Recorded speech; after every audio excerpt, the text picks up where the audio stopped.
সম্প্রতি প্রেমিক আদিল দুররানিকে বিয়ে করেছেন অভিনেত্রী রাখি সাওয়ান্ত।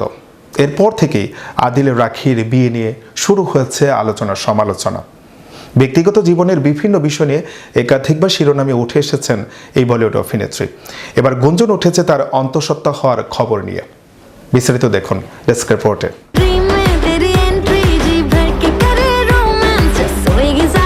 সম্প্রতি প্রেমিক আদিল দুরানিকে বিয়ে করেছেন অভিনেত্রী রাখি সাওয়ান্ত। বিয়ের সময় নামও পরিবর্তন করেছেন। এই খবর তিনি ছবি পোস্ট করে জানিয়েছেন। এরপর থেকে আদিল রাখির বিয়ে নিয়ে শুরু হয়েছে আলোচনা সমালোচনা। ব্যক্তিগত জীবনের বিভিন্ন বিষয় নিয়ে একাধিকবার শিরোনামে উঠে এসেছেন এই বলিউড অভিনেত্রী।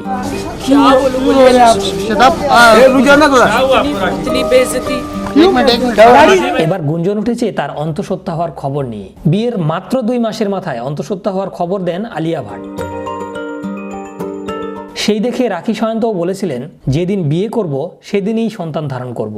আর এরই মধ্যে গুঞ্জন রাখি নাকি অন্তঃসত্ত্বা। आते ही डायरेक्ट शादी बच्चा ये सब नहीं कर सकते पुराने जमाना के। अच्छा लगा, पहली बार जिंदगी में खुशी हुई कि अभी शादी हुई और अभी आलिया माँ बन गई। ये बहुत अच्छी बात। আদিলকে বিয়ে করার আগে রাখি চুপি চুপি বিয়ে করেছিলেন রিতেশ সিং নামের এক ব্যক্তিকে।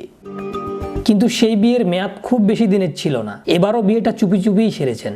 ইতোমধ্যে ইসলাম ধর্ম গ্রহণ করেছেন, নামও বদলে হয়েছেন ফাতিমা। তার মাঝেই রাখির অন্তঃসত্ত্বা হওয়ার খবরের সত্যতা কতটা জিজ্ঞাসা করলে হ্যাঁ অথবা না, কিছুই বলেননি তিনি।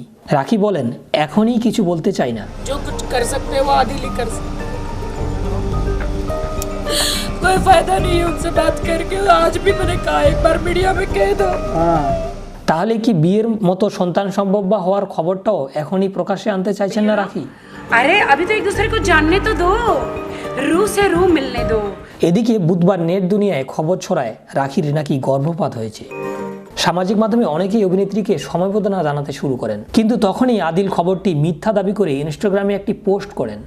আদিল লেখেন, ভুয়া খবর। আমি প্রত্যেককে অনুরোধ করছি, দয়া করে ভুয়া খবর ছড়াবেন না।